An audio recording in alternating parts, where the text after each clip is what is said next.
10.5, continuing on with some more graphs. Following our steps, the first step on letter B, this parabola opens up because there's a positive 1 in front of the x squared. The second step is finding the vertex. So we have x equals negative b over 2a, which is positive 10 over 2, which equals 5. And then I'm going to find what I get when I substitute 5 into the problem.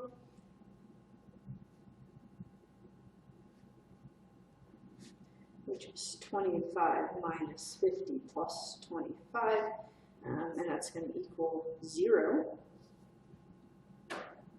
So my vertex is the point 5, 0. My axis of symmetry is just x equals 5. It always matches the x of the vertex. The y-intercept is 0, 25. The domain is negative to positive infinity. The range, since this opens up, we start at the y of the vertex up to infinity. The x-intercepts, I actually already found with my vertex, but if you went through the work here, this one would factor. We get x minus 5 times x minus 5, and so from that, we get x equals 5. So the x-intercept is the point 5, 0, which, like I mentioned, is the same as our vertex.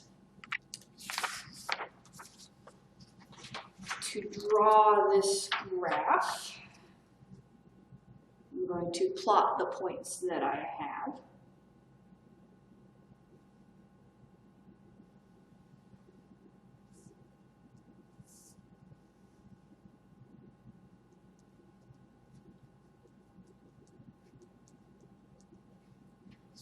Needed to go farther than that.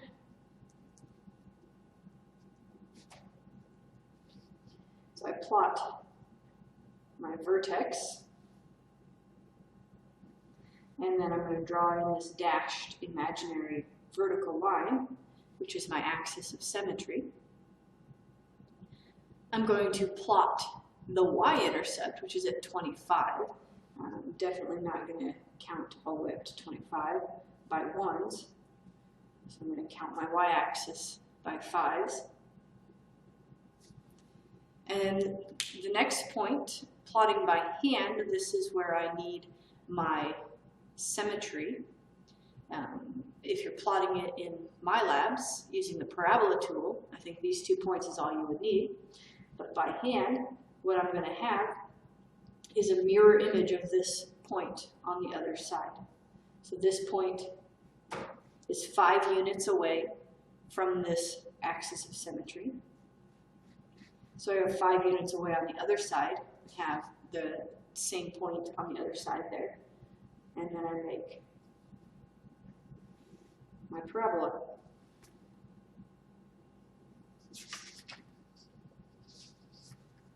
Part C, if I'm going through the steps here.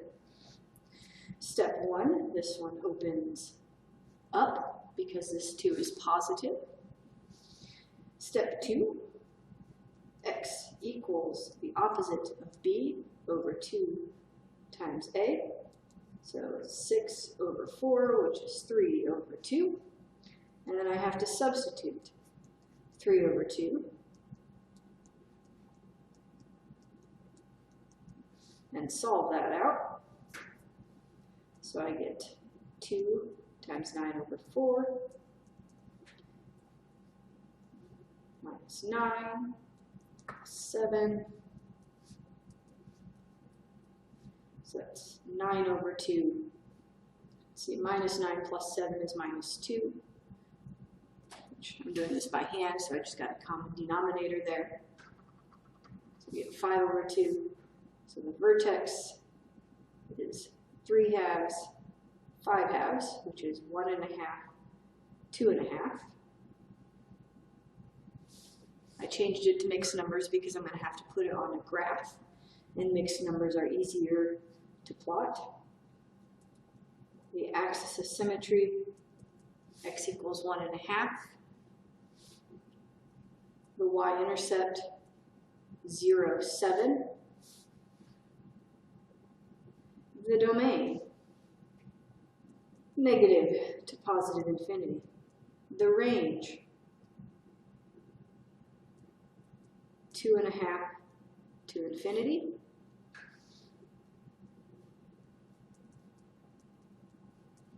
The x-intercepts.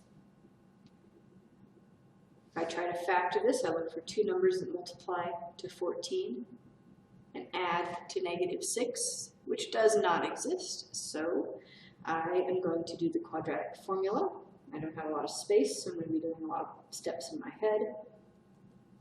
So I have 36 minus 4 times 2 times 7 over 2 times 2. So that's -20.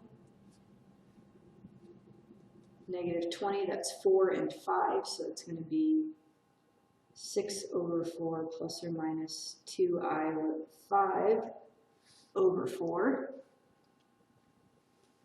These are imaginary, so I'm not going to be able to plot them on a graph.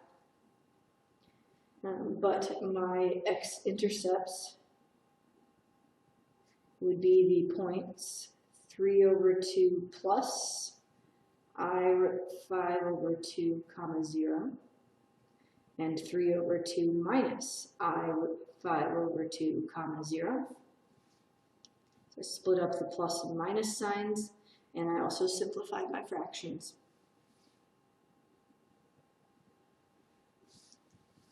Putting this all on a graph.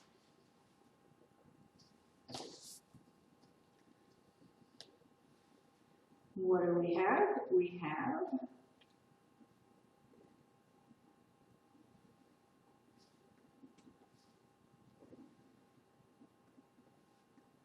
a vertex at 1.5, 2.5. My imaginary vertical line is my axis of symmetry there. The y-intercept at 7. So then I have a point 1.5 units away on the other side by symmetry. And there's my graph. We do have more to talk about in this section, and we'll get to that in the next video.